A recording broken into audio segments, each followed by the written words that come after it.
Day 1 থেকে day 30 gym করে body change করার চ্যালেঞ্জে আজকের প্রথম দিন আমি প্রথমে 10টা নর্মাল পুশ আপ দিয়ে দিলাম 80 মাত্র, তারপরে 13টা ডায়মন্ড পুশ আপ দিয়ে দিলাম। আর পিছনে যে ব্যক্তিটা দেখতে পারতেছেন, ও আমি জিম করতেছি দেখে ও জিম করতে চলে আসছে। তো কুত্তা কাপড় খুলে যাত অবস্থা।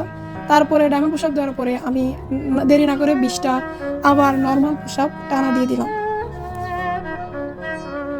দেখা যাক ডে 1 থেকে 30 দিন করার পরে আমার বডিটা কীরকম চেঞ্জ হয়, সেই পর্যন্ত আপনারা সাথেই থাকবেন। তো 20টা নর্মাল পোশাক দেওয়ার পরে আমি 50টা স্কোয়াট দিয়ে দিলাম, যার কারণে আমার পা সহ মানে মজবুত হবে আর কি, ওই কারণে 50টা স্কোয়াট দিয়ে দিলাম।